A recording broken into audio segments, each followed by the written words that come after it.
চলো আজকে আমরা দেখি একটা হাতের কাজ, যেটা তোমরা গরমের ছুটিতে অনায়াসেই করতে পারবে।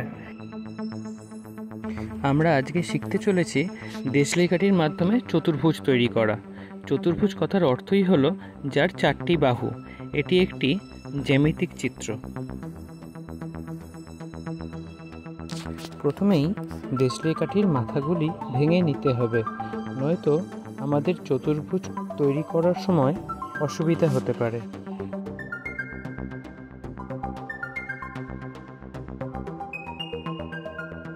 আমরা জানি চতুর্ভুজ কথার অর্থই হলো যার 4টি বাহু।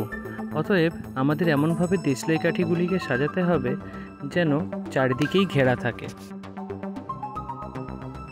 আমরা একটি সাদা পৃষ্ঠা নিয়ে তার উপরে দেশলাই কাঠিগুলিকে আঠার সাহায্যে লাগাতে চলেছি।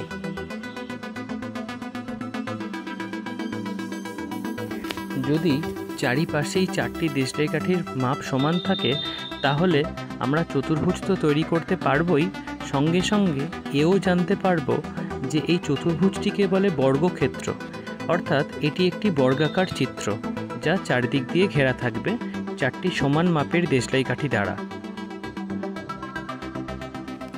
এরপর আমরা আমাদের সুবিধা মতো রং দিয়ে ওই বর্গক্ষেত্রটির ভিতরে রং করে নেব, যাতে এটিকে সুন্দর লাগে।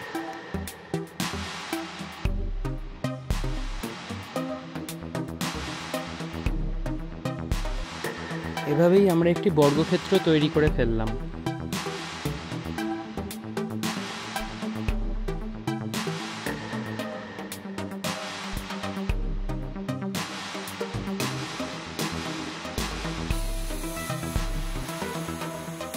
একই পদ্ধতি অবলম্বন করে একটি আয়তক্ষেত্র তৈরি করা হয়েছে। আমরা আয়তক্ষেত্র তাকেই বলবো যার 4টি দিকের মান সমান হবে না, যে কোনো 2টি দিকের মান সমান হবে এবং অপর 2টি দিকের মান পরস্পরের সঙ্গে সমান হবে।